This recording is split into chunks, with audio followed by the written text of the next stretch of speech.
जय शनिदेव। प्यारे भक्तों, शनिवार व्रत का विशेष महत्व है। शनिदेव की कृपा प्राप्त करने, उनके अशुभ प्रभाव यानी साढ़े साती ढैया शनि दोष को शांत करने और जीवन में शांति व समृद्धि लाने के लिए यह व्रत किया जाता है।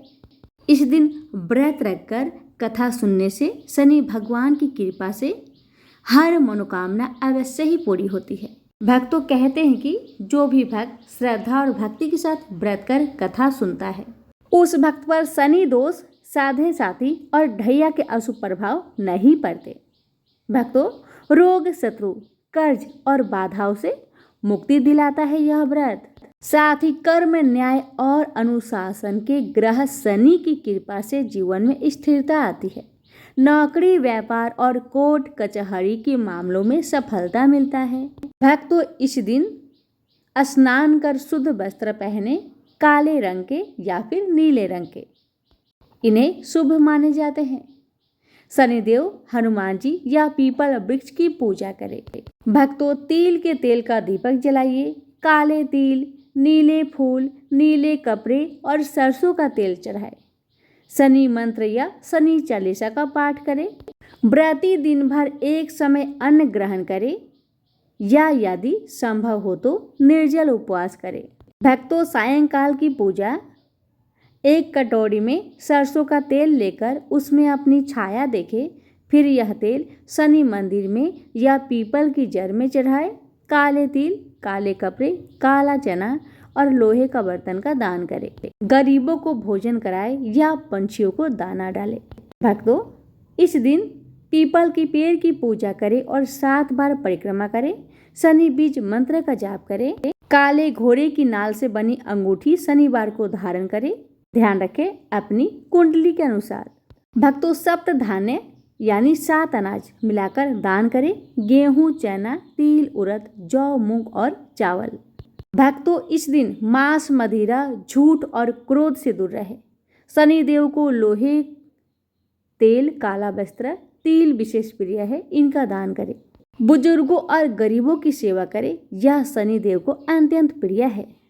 तो आइए भक्तों, अपने पूरे परिवार की मंगल कामना को करते हुए आज की इस दिव्य कथा का श्रवण करें। प्रेम से बोलिए जय शनिदेव।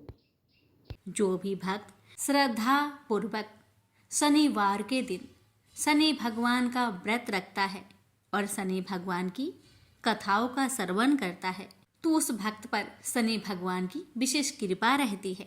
और भक्तों, शनि भगवान की कृपा से ही भक्तों को मनवांछित फल प्राप्त होता है। और जो भी भक्त शनिवार का व्रत नहीं भी रखते, अगर वो भी श्रद्धा और भक्ति के साथ शनि भगवान की इन पावन कथाओं को सुने, तो भगवान उस भक्त के भी हर मनोकामना को पूर्ण करते हैं।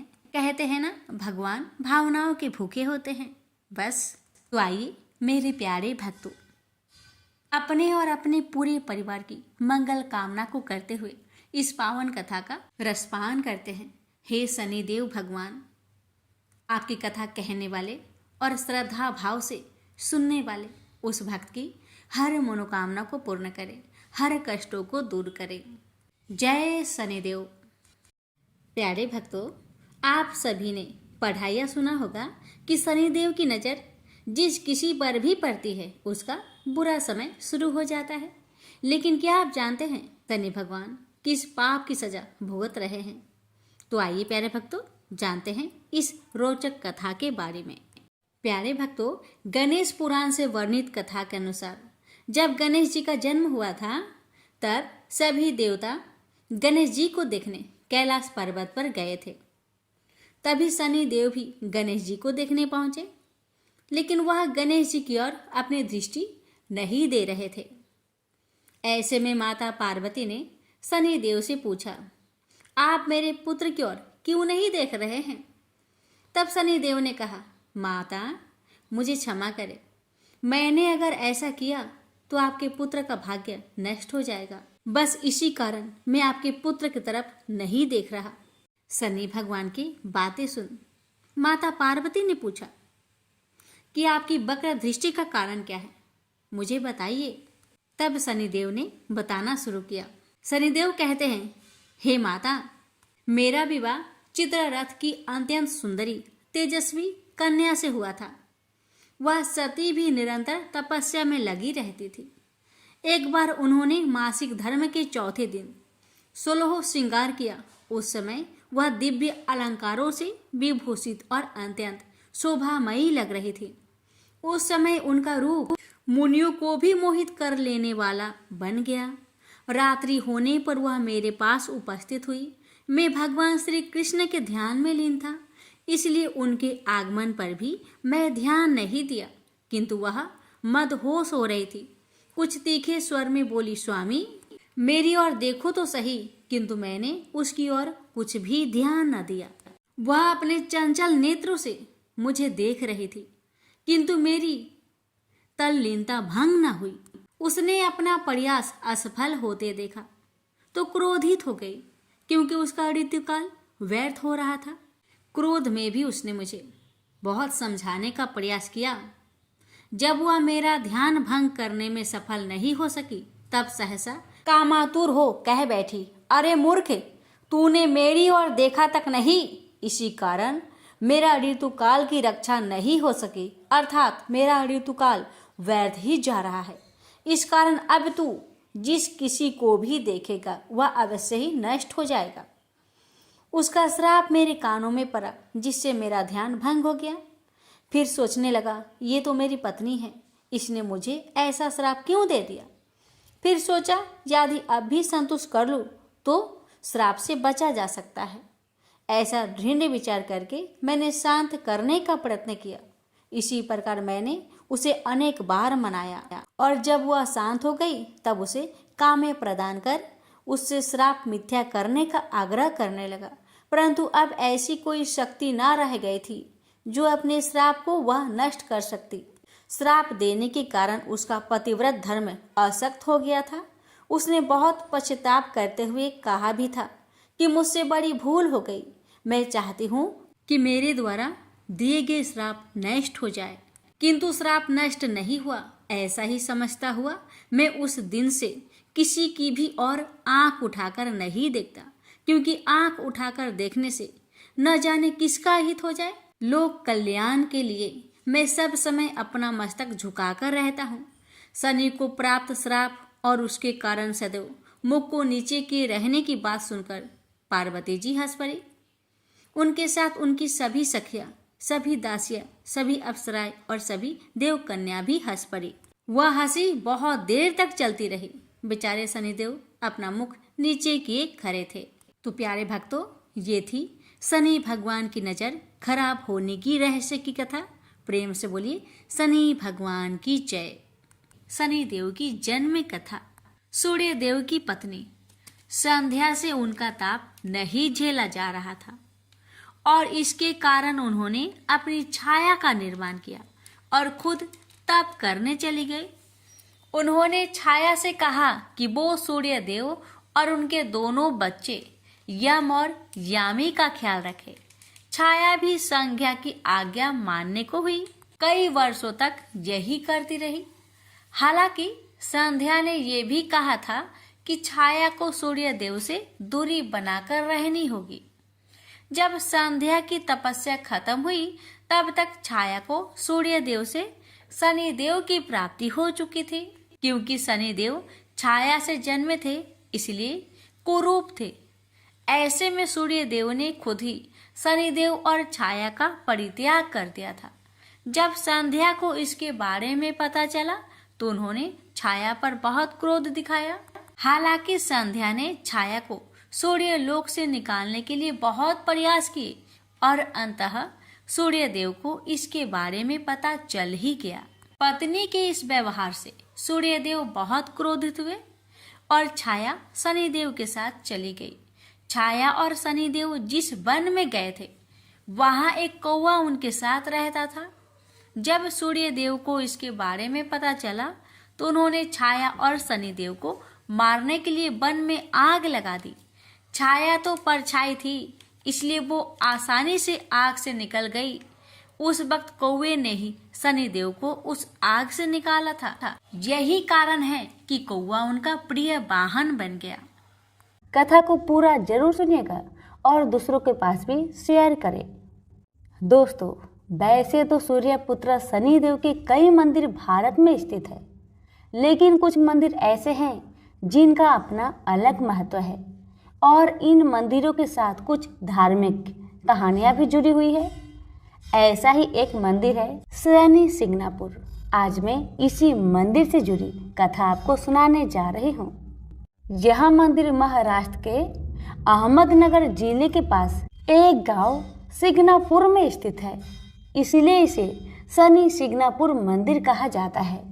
अहमदनगर से इस मंदिर की दूरी 35 किमी है।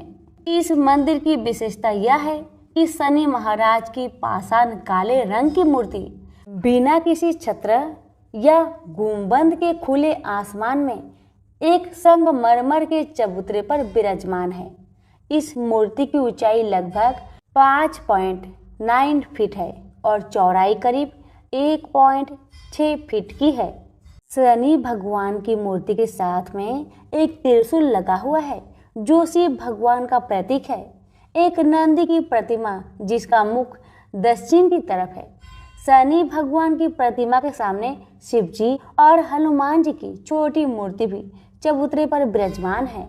इस मंदिर की विशेषता, यह मंदिर स्वयं एक जागृत देव स्थान कहलाता है। इसका तात्पर्य ये है, ऐसा माना जाता है शनिदेव साक्षात इस मंदिर में निवास करते हैं।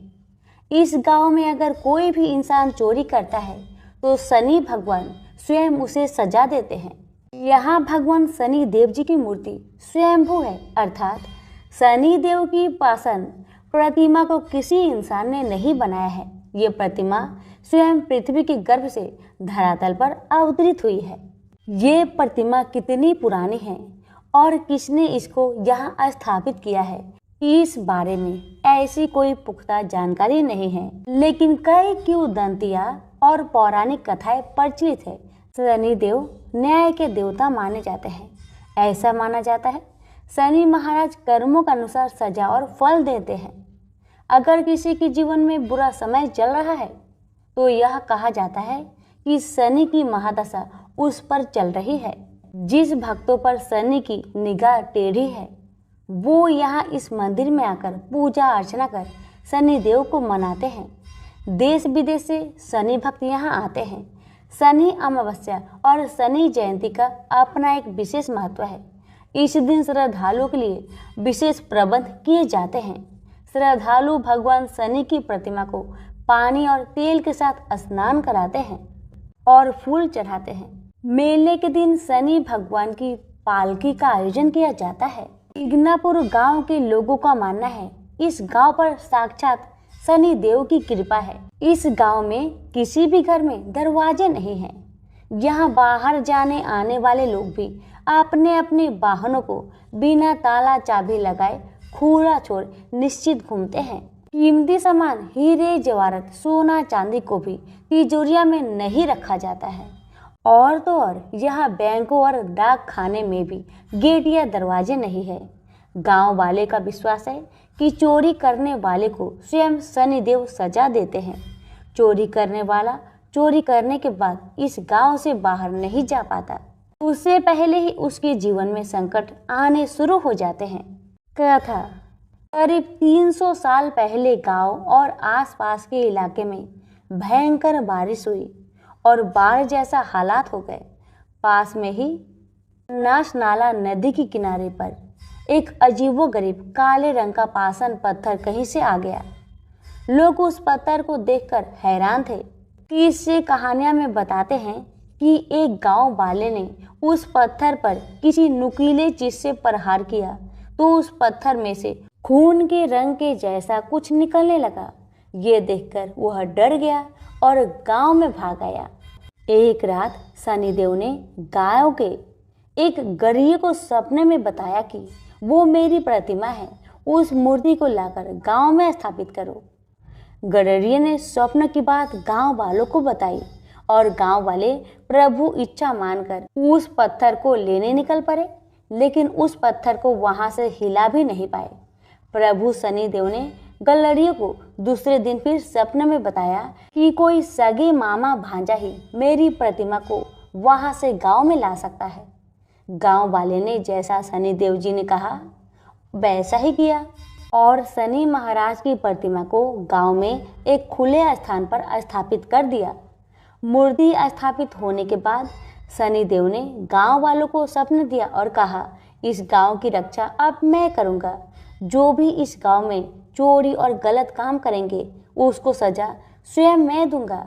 आप अपने घरों से किसी भी तरह की सुरक्षा हटा ले। शनि देव महाराज के आदेश पाकर सभी गांव वालों ने अपने घरों से दरवाजा निकाल दिए। यही परंपरा कई सालों से यहाँ चली आ रही है। यहाँ पूरे गांव में किसी भी घर में गेट और दरवाजा नहीं है। और तो और अपनी कीमती चीजें को भी गांव वाले तिजोरी में नहीं रखते।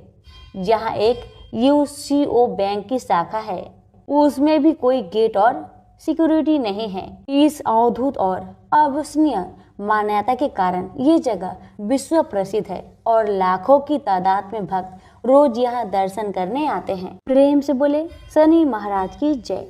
पार्वती जब भी अपने पति शिव के साथ दूसरे देवताओं के निवास स्थान पर जाती और वहां उनके सजे धजे सुंदर भवनों को देखती तो उन्हें बड़ी ही हीनता का बोध होता। वे यह महसूस करती कि हमसे छोटे छोटे देवताओं के पास भी बड़े बड़े भव्य भवन हैं, लेकिन हमारे पास तो कुछ भी नहीं। कहने को मैं आदि देव शिव की पत्नी हूँ, लेकिन रहने के लिए मिली है कैलाश पर्वत की कंदराएं और पहनने के लिए बलकल।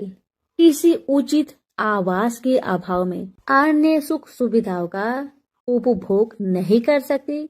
एक दिन पार्वती ने अपने मन की व्यथा अपने पति शिव से कही। शिव जी सुनकर मुस्कुराए, फिर बोले, इसमें हीनता की तो कोई बात ही नहीं देवी। प्रत्येक व्यक्ति की अपनी अपनी जीवन शैली होती है। हमारी जीवन शैली यही है, हम अपनी इस शैली को हीन क्यों समझे। अन्य देवगण प्रकृति से बहुत दूर है, जबकि हम प्रकृति की गोद में निवास करते हैं। यह तो हमारे लिए गौरव की बात है, हीनता की नहीं। शिव के तर्कों से पार्वती संतुष्ट नहीं हुई और बोली, मुझे आपकी ये बातें समझ में नहीं आती देव। मुझे तो अपना एक आवास चाहिए, बहुत ही भव्य और सुख सुविधा से पूर्ण। शिव ने अपनी सहज मुस्कान से साथ उत्तर दिया, इसमें क्या मुश्किल है देवी। मैं अभी विश्वकर्मा को बुलवा देता हूँ, उनसे जैसा चाहो वैसा आवास बनवा लो। विश्वकर्मा को बुलाया गया। पार्वती ने आदेश दिया, हमारे लिए ऐसा भव्य बनाओ जैसे विश्व में कहीं ना हो। विश्वकर्मा ने आदेश स्वीकार किया। निर्माण कार्य प्रारंभ हो गया। कुछ ही समय में पार्वती की इच्छा अनुसार भव्य भवन तैयार हो गया। अपने भवन को देखकर पार्वती अति प्रसन्न हुई। गृह प्रवेश की तैयारी होने लगी। पार्वती चाहती थी गृह प्रवेश के समय सभी प्रमुख देवता हमारे यहाँ उपस्थित रहे। शिव ने अपनी सहमति दे दी। सभी प्रमुख देवी देवताओं को आमंत्रण भेजा गया। यह प्रवेश के समय वे सब कैलाश पर्वत पर आ गए। उन्होंने पार्वती के भव्य भवन की भूरी भूरी प्रशंसा की, लेकिन विश्वनेत्री ब्रह्मा खामोश रहे। जब सब देवी देवता जाने लगे तो पार्वती ने ब्रह्मा जी से पूछा, देव क्या आपको यह आवास पसंद नहीं आया। ब्रह्मा जी ने आश्चर्य व्यक्त करते हुए पार्वती से ही प्रश्न किया, देवी मैंने कब ऐसा कहा। आपके चेहरे की भाव भंगिमा कुछ ऐसे कह रही है प्रभु। पार्वती ने अपनी शंका स्पष्ट की। फिर ब्रह्मा जी को मौन देखकर पार्वती ने अपनी बात आगे बढ़ाई। तो आप कुछ संकोच कर रहे हैं, स्पष्ट कहिए क्या बात है। ब्रह्मा जी ने तनिक रुककर उत्तर दिया, देवी और तो सब ठीक है, लेकिन इस प्रसाद पर शनि की कुदृष्टि है। इतना कहकर वे वहां से चले गए। पार्वती ने ब्रह्मा जी की बात शिव को बतलाई तो वे कुछ चिंता में पड़ गए। पार्वती ने पूछा, प्रभु शनि की दृष्टि से क्या हो सकता है, यह प्रसाद जल सकता है। भगवान शिव ने उत्तर दिया, हाँ। यह सुनकर पार्वती भी चिंतित हो गई और बोली, प्रभु इसके लिए कोई उपाय कीजिए। शिव ने निराश व्यक्त की, शनि की दृष्टि को हटाना सरल नहीं है देवी। शिव का उत्तर सुनकर पार्वती आवेश में आ गई और बोली, सरल क्यों नहीं है? आप अभी शनि लोक जाइए और शनि देव से कहिए कि वह हमारे प्रसाद से अपनी कुदृष्टि हटा ले। यदि वह मान जाए तो आप तत्काल उसे कोई वरदान दे दीजिएगा, और यदि न माने तो आप अपना डमरू जोर से बजा दीजिएगा। मैं स्वयं अपने प्रसाद को आग लगा दूंगी। यदि प्रसाद को जलना ही है तो यह मेरे हाथों से जलेगा, शनि की कुदृष्टि से नहीं। इसके बाद मैं शनि को श्राप दूंगी। पार्वती की इच्छा अनुसार शिव शनि लोक गए। वहां शनि देव ने उनकी अभ्यर्थना की और आदर के साथ आसन पर बैठाया। आसन ग्रहण करने के बाद शिव ने अपने आने का प्रयोजन बताया। देवी पार्वती ने जो प्रसाद बनवाया है उस पर तुम्हारी कुदृष्टि है, अतः वे चाहती है कि तुम उधर से अपनी कुदृष्टि हटा लो। शनि देव ने करवध होकर निवेदन किया, आप निश्चिंत रहे देव। माता पार्वती के प्रसाद पर कुदृष्टि डालने का मैं दुस्साहस नहीं कर सकता। शनि से आश्वासन पाकर शिव प्रसन्न हो गए। शनि, मैं तुमसे प्रसन्न हूँ, तुम जो चाहे वर मांग सकते हो, भोलेनाथ ने कहा। शनि ने विनम्र भाव से कहा, प्रभु आपका दिया हुआ सब कुछ मेरे पास है, अब मैं और क्या मांगू? हाँ, एक इच्छा अवश्य है, वह है आपका तांडव नृत्य देखने की। बहुत दिन हो गए उसे देखे हुए, आप अपना नृत्य दिखला सके तो कृपा होगी। शनि का यह अनुरोध शिव को अच्छा लगा। उन्होंने तत्काल अपना डमरू उठा लिया और लगे नृत्य करने। भोले भंडारी ये भी भूल गए कि पार्वती ने डमरू की आवाज सुनकर अपने नवनिर्मित प्रसाद को जला देने की बात कही थी। बस डमरू बजा बजा कर नृत्य करते रहे। उधर पार्वती ने जब कैलाश पर डमरू की ध्वनि सुनी तो उन्होंने सोचा कि शनि ने अपने कुदृष्टि हटाना अस्वीकार कर दिया है, अतः वे बहुत दुखी हुई। उन्हें लगा कि यदि मैं तत्काल अपने नवनिर्मित आवास को आग लगा दूंगी तो वह शनि की कुदृष्टि से बच जाएगा। अतः उन्होंने स्वयं ही अपने प्रसाद में आग लगा दी। वह धू धू करके जल उठा। प्रसाद को जलता देख पार्वती का शनि पर क्रोध धीरे धीरे बढ़ने लगा। अब वे उसे श्राप देने को तैयार हो गई, लेकिन उसी समय भगवान शिव वहां पहुंच गए। उन्होंने प्रसाद को जलते देखा तो वे आश्चर्यचकित रह गए। उनकी समझ में ही नहीं आया कि यह कैसे हो गया। फिर अचानक उन्हें सब कुछ स्मरण हो गया। अपनी भूल का उन्हें एहसास हुआ। उन्होंने पार्वती को सब कुछ सुनाया। सच्चाई जानकर पार्वती को भी अपनी जल्दबाजी पर दुख हुआ। अब शनि को श्राप देने का कोई अर्थ नहीं था। प्रत्यक्ष उसका कहीं कोई अपराध नहीं था। फिर भी पार्वती और शिव को यह लग रहा था कि यह सब हुआ शनि की कुदृष्टि से ही, लेकिन स्थिति को देखते हुए वे दोषी नहीं ठहरा सकते। प्रेम से बोलिए शनि महाराज की जय। उमापति शंकर भगवान की जय। पिपलाद ऋषि का नाम आप सभी ने सुना होगा। वह महर्षि दधीचि के पुत्र थे। महर्षि दधीचि जिन्होंने अपनी हड्डियों का दान कर दी थी, जिससे इंद्र का वज्र बनाकर और वृत्तासुर का संहार संभव हो पाया था। यह घटना ब्रह्म पुराण की है। शमशान में जो महर्षि दधीचि के मांस पिंड का दाह संस्कार हो रहा था तो उनकी पत्नी अपने पति का वियोग सहन न कर पाई और पास में स्थित पीपल के वृक्ष की कोटर में जो जड़ों के कारण एक गड्ढा बन जाता है, उसमें अपने 3 वर्ष के बालक को रखकर स्वयं चीता पर सती हो गई। इस प्रकार महर्षि दधीचि और उनकी पत्नी का बलिदान हो गया। किंतु पीपल की कोटर में रखा बालक भूख प्यास से तड़पने लगा और चिल्लाने लगा।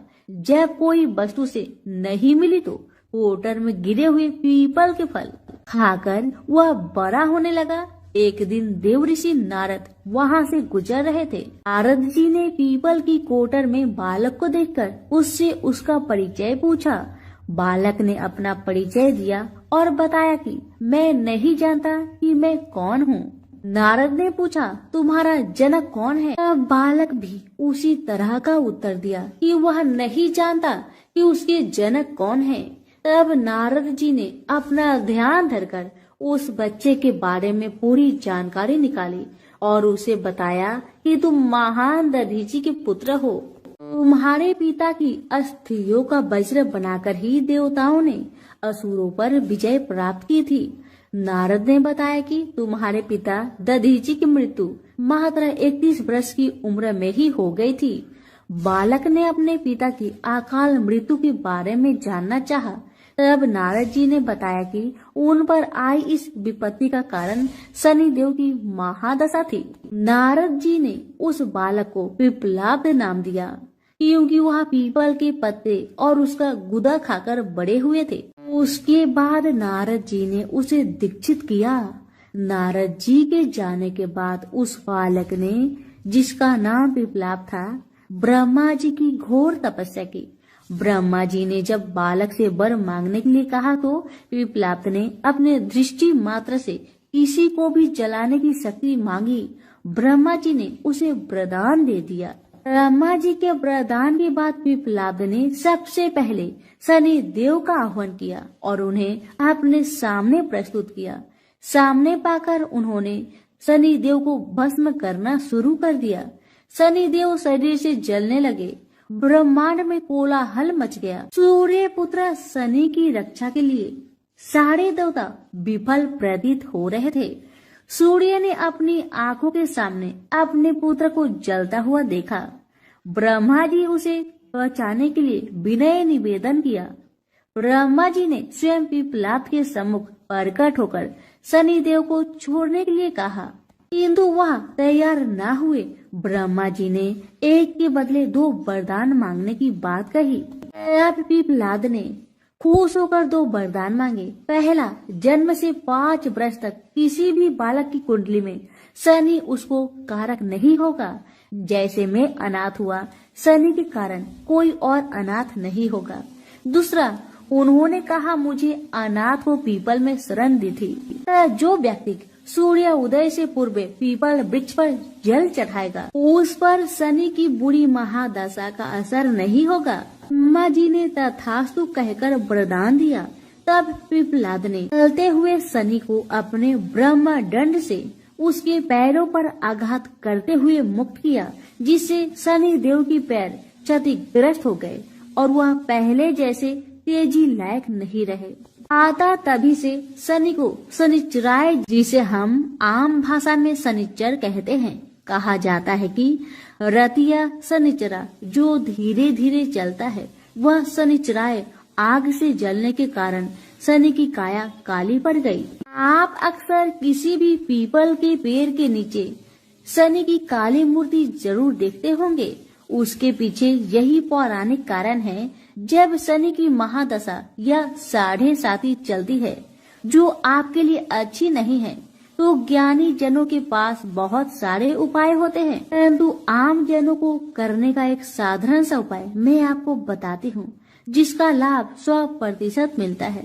आपको सुबह उठना है, सूर्य उदय से पूर्व नहा धोकर पीपल के वृक्ष को जल देना है, उसके साथ चक्कर लगाने हैं और 7 चक्कर लगाने के बाद इस मंत्र को हिंदी में बोलना है। आपको कहना है कि जिस तरह से आपने पिप्लाद ऋषि की रक्षा की थी, ठीक उसी तरह मेरी भी रक्षा करें, और आप पाएंगे कि कुछ ही दिनों में आपकी जिंदगी में शनि के बुरे प्रभाव कम होते जा रहे हैं। प्रेम से बोलिए शनि भगवान की जय, पिप्लाद ऋषि की जय।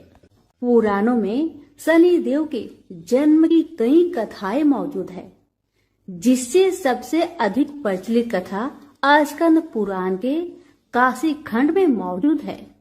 कथा के अनुसार सूर्यदेव का विवाह राजा दक्ष की पुत्री संज्ञा के साथ हुआ था। सूर्यदेव और संज्ञा को 3 पुत्र वैश्वतमन, यमराज और यमुना का जन्म हुआ। सूर्यदेव का तेज काफी अधिक था, जिसे लेकर संज्ञा काफी परेशान रहती थी। वे सूर्य देव की अग्नि को कम करने का उपाय सोचती रहती थी। सोचते सोचते उन्हें एक उपाय सूझा और उन्होंने अपनी एक हम शकल बनाई, जिसका नाम उन्होंने स्वर्णा रखा। स्वर्णा के कंधों पर अपने 3 बच्चों की जिम्मेदारी डालकर संज्ञा जंगल में कठिन तपस्या के लिए चली गई। संज्ञा की छाया होने के कारण सूर्यदेव को कभी स्वर्णा पर शक नहीं हुआ और स्वर्णा एक छाया होने के कारण उसे भी सूर्यदेव की तेज से कोई परेशानी नहीं हुई। उधर संज्ञा तपस्या में लीन थी, वही सूर्यदेव और स्वर्णा से 3 बच्चे मनु, शनिदेव और भद्रा का जन्म हुआ।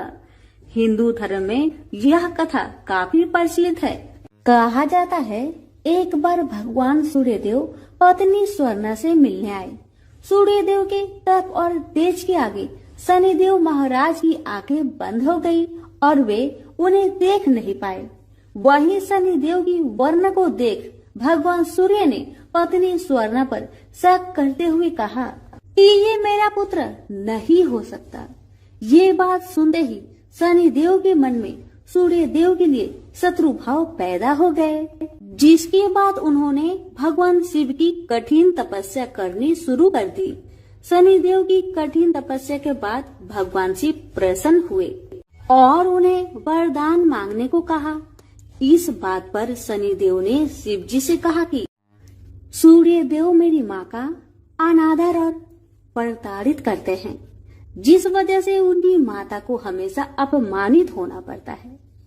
उन्होंने सूर्य देव से ज्यादा शक्तिशाली और पूजनीय होने का वरदान मांगा। शनिदेव की इस मांग पर उन्होंने शनिदेव को 9 ग्रहों का स्वामी होने का वरदान दिया।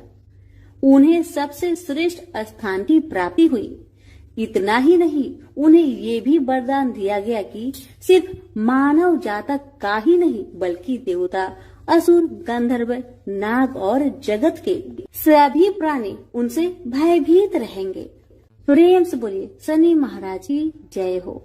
एक ब्राह्मण को सपने में नीली घोड़ी पर नीले कपड़े पहने एक आदमी दिखाई देता है और कहता है, हे ब्राह्मण देवता, मैं तेरे लगूंगा। ब्राह्मण घबरा कर उठ गया। अगले दिन यही सपना उसे फिर आता है। यह सपना उसे रोज आने लगा। वह परेशान हो गया और चिंता के मारे दुबला होने लगा। उसकी पत्नी ने कारण पूछा तो उसने सपने के बारे में बताया। ब्राह्मणी बोली, वे अवश्य ही शनि महाराज होंगे। अब की बार देखे तो कहना लग जाओ, पर 1.15 पहर से ज्यादा मत लगना। उस दिन सपना आने पर ब्राह्मण ने कहा, लग जाओ, पर कितने समय के लिए लगोगे? शनि जी बोले, 7.5 वर्ष का लगूंगा। ब्राह्मण ने कहा, क्षमा करे शनि जी, इतना भारी तो मुझसे झेला नहीं जाएगा। तब शनि जी बोले, तो 5 वर्ष का लग जाऊंगा।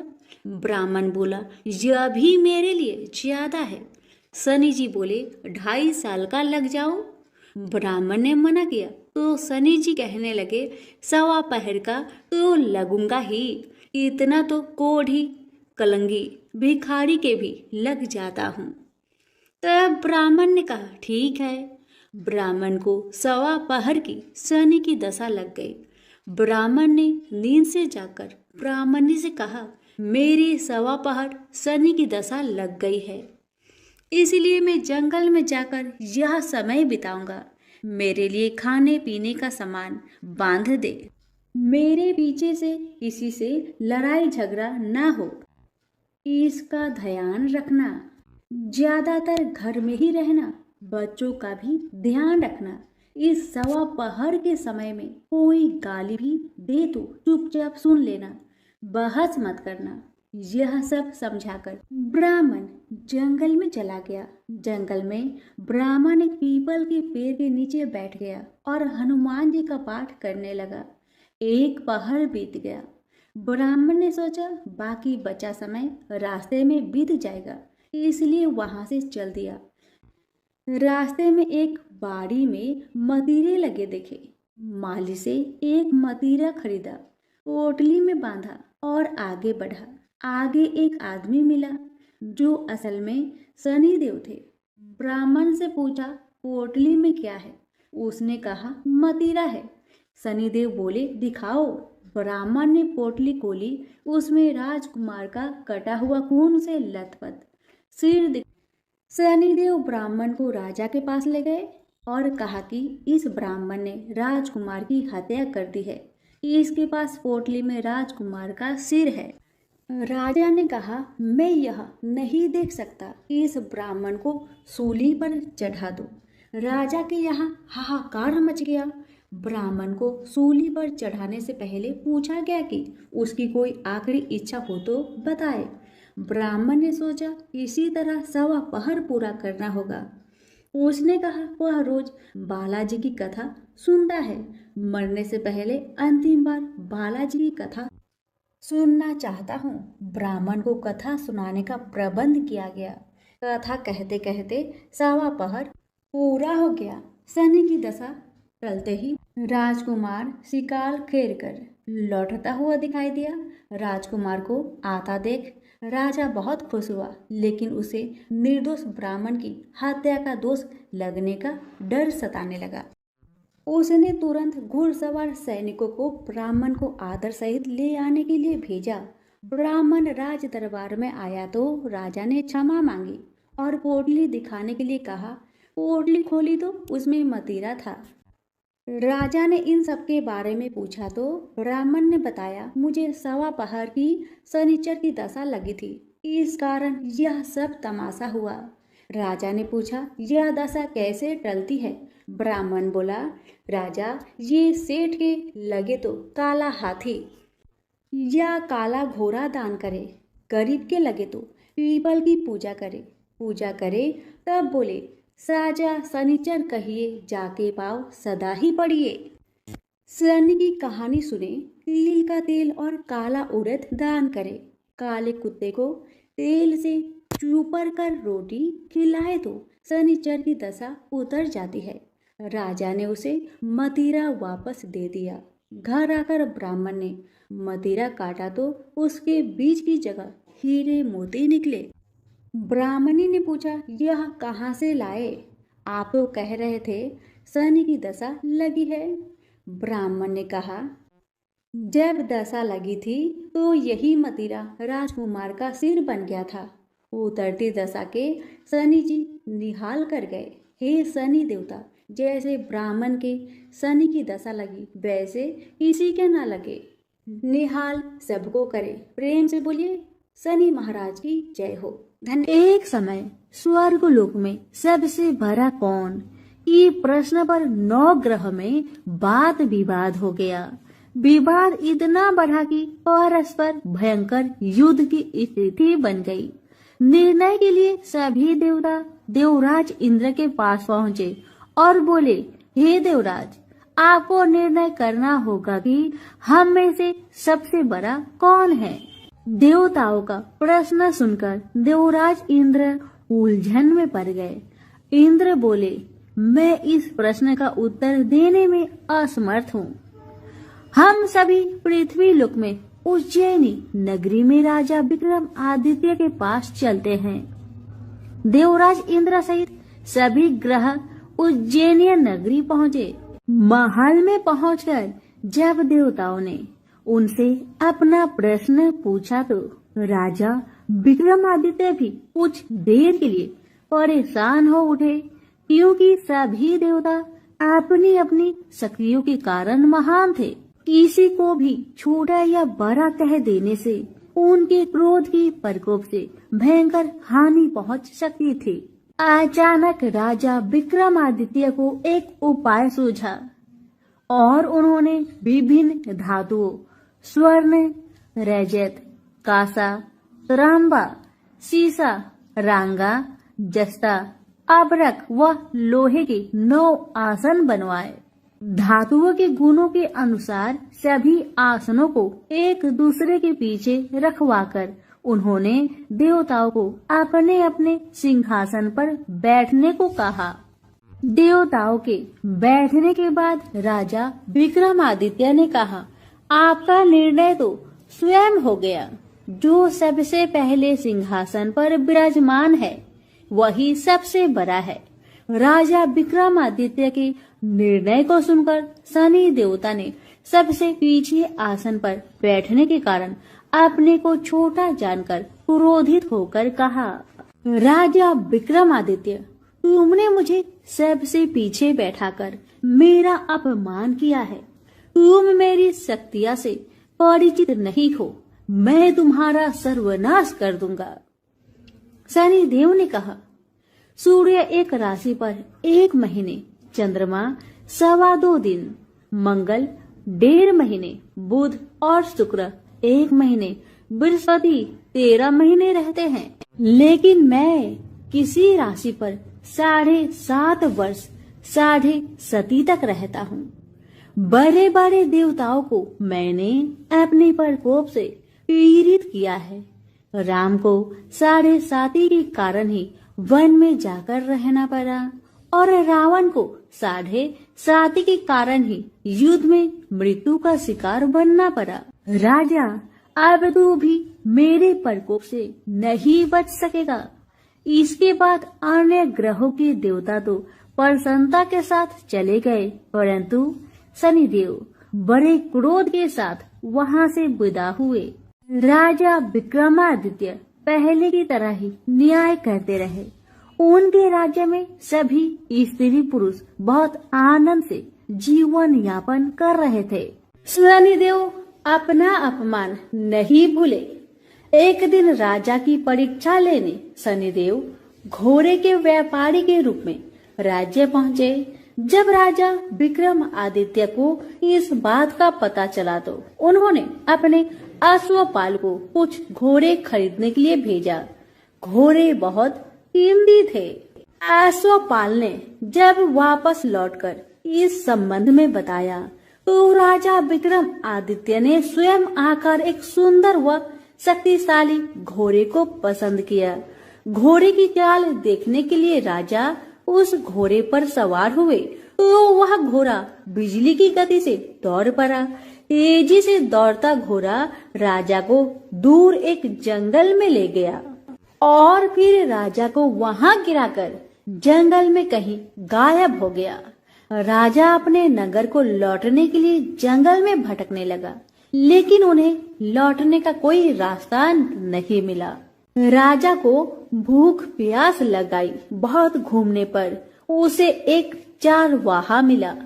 राजा ने उससे पानी मांगा।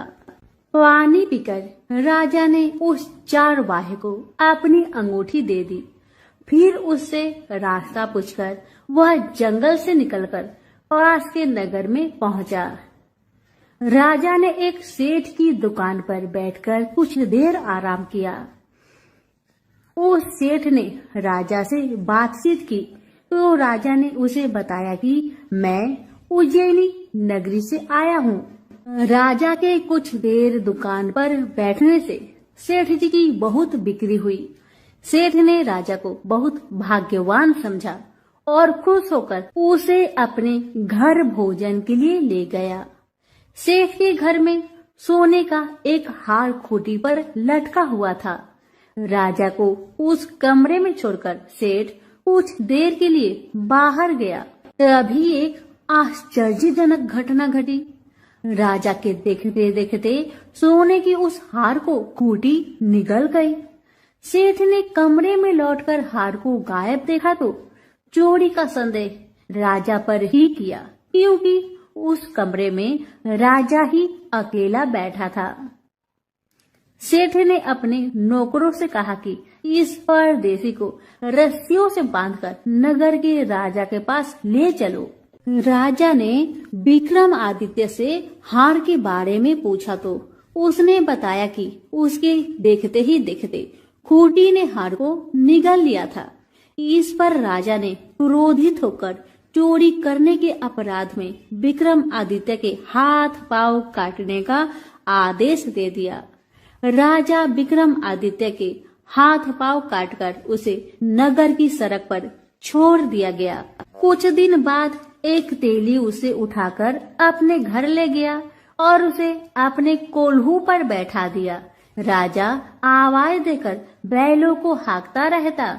इस तरह तेली का बैल चलता रहा और राजा को भोजन मिलता रहा। शनि के प्रकोप की 7.5 पूरी होने पर वर्षा ऋतु प्रारंभ हुई। राजा विक्रमादित्य एक रात मेघ मल्हार गा रहा था कि तभी नगर के राजा की लड़की राजकुमारी मोहिनी रथ पर सवार उस तेली के घर के पास से गुजरी। उसने मेघ मल्हार सुना तो उसे बहुत अच्छा लगा और दासी को भेजकर गाने वाले को बुला लाने को कहा। दासी ने लौटकर राजकुमारी को अपंग राजा के बारे में सब कुछ बता दिया। राजकुमारी उसके मेघ मल्हार से बहुत मोहित हुई, अतः उसने सब कुछ जानकर भी अपंग राजा से विवाह करने का निश्चय कर लिया। राजकुमारी ने अपने माता पिता से जब यह बात कही तो वह हैरान रह गए। रानी ने मोहिनी को समझाया, बेटी तेरे भाग्य में तो किसी राजा की रानी होना लिखा है, फिर तू उस अपंग से विवाह करके अपने पांव पर कुल्हाड़ी क्यों मार रही हो। राजकुमारी ने अपनी जिद नहीं छोड़ी। अपनी जिद पूरी कराने के लिए उसने भोजन करना छोड़ दिया और प्राण त्याग देने का निश्चय कर लिया। आखिर राजा रानी को बेबस होकर अपंग विक्रमादित्य से राजकुमारी का विवाह करना पड़ा। विवाह के बाद राजा विक्रमादित्य और राजकुमारी तेली के घर में रहने लगे। उसी रात स्वप्न में शनि देव ने राजा से कहा, राजा तुमने मेरा प्रकोप देख लिया, मैंने तुम्हें अपने अपमान का दंड दिया है। राजा ने शनि देव से क्षमा करने को कहा और प्रार्थना की, हे शनिदेव आपने जितना दुख मुझे दिया है अन्य किसी को न देना। शनि देव ने कुछ सोचकर कहा, राजा मैं तुम्हारी प्रार्थना स्वीकार करता हूँ। जो कोई स्त्री पुरुष मेरी पूजा करेगा शनिवार को व्रत करके मेरी व्रत कथा सुनेगा, उस पर मेरी अनुकंपा बनी रहेगी। प्रातःकाल राजा विक्रमादित्य की नींद खुली तो अपने हाथ पांव देखकर राजा को बहुत खुशी हुई। उसने मन ही मन शनिदेव को प्रणाम किया। राजकुमारी भी राजा के हाथ पांव सही सलामत देखकर आश्चर्य में डूब गई। तब राजा विक्रमादित्य ने अपना परिचय देते हुए शनिदेव के प्रकोप की सारी कहानी सुनाई। सेठ को जब इस बात का पता चला तो दौड़ता हुआ तेली के घर पहुंचा और राजा के चरणों में गिरकर क्षमा मांगने लगा।